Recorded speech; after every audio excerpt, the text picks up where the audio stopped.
So I'm up here on the beautiful Blue Ridge Parkway in Western North Carolina and wanted to make a quick video because in 2025 I completed 2 major upgrades on my first gen PreRunner Tacoma. I converted it to 4-wheel drive with manual locking hubs, and then I also rebuilt and installed a factory rear e-locker axle. During these builds I used pretty much exclusively OEM Toyota parts, so I wanted to make a video going over how much it cost me to complete each of these projects.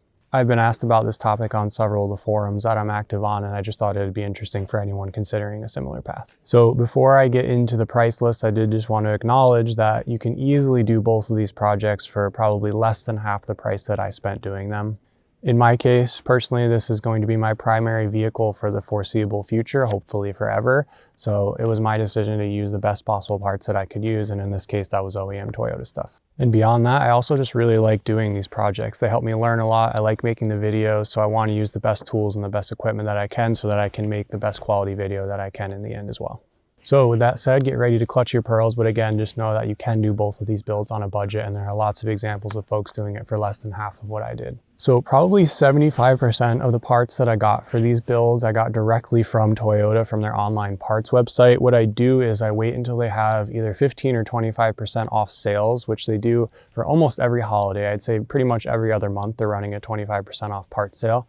I order them online for free to my local dealer, and then I go and pick them up there. So that's how I get my OEM parts. It's a way to prove that they're legitimate, and you get a really good price when you wait for those sales to do so. So other than the online Toyota parts website, I like to use a website called partsouk.com. They're a company based out of Dubai. Lots of folks on the forums vouch for their legitimacy, but they sell OEM parts at a really steep discount, sometimes less than half the cost of the expensive parts from Toyota. The only catch is that shipping is often more expensive. It's usually 2 to 3 times more to ship it to your house. That said, if you do the math on everything and add it all up, you can often come out ahead.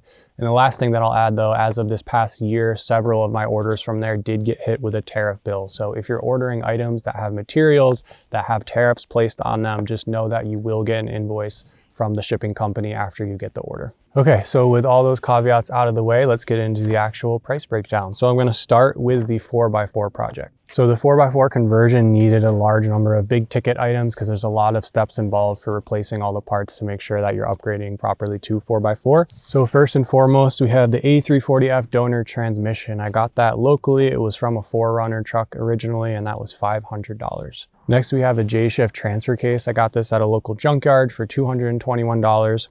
At that same junkyard, I got the front drive shaft for the truck, which was $83, and both of those came from the same 4Runner truck. For the rear drive shaft, I bought this from someone on Facebook Marketplace from a double cab Tacoma for $150, and that same guy also sold me a 410 front differential for $250.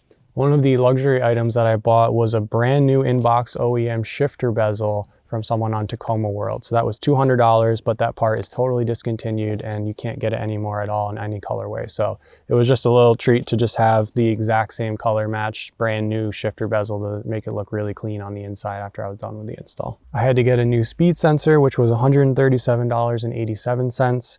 I had to get new CV axles for the manual hub, so I found those CV axles at a junkyard, but I also bought brand new OEM rebuild kits. So the rebuild kits with the used axles together was $153 for the pair. I had to buy 3 new transfer case indicator switches, so those were $121.72. I bought brand new OEM manual hubs from Toyota. Those were $337 for the pair. I bought a pair of coil wheel bearings, which were $125. All of the hardware for the manual hubs was $108, and that was from an aftermarket site. I think it was something like Yoda Shop. One of the other few aftermarket parts I got was a transfer case shifter seat from Marlin Crawler, and that was $26. I also bought a brand new pair of Asen hub locks, and that's the OEM supplier for Toyota, and those were $267 for the pair. I lumped together a lot of the consumables into one category because there were just dozens of individual parts of seals, hardware, gaskets, nuts, bolts, dust covers, everything. Pretty much everything that I could replace new OEM, I did.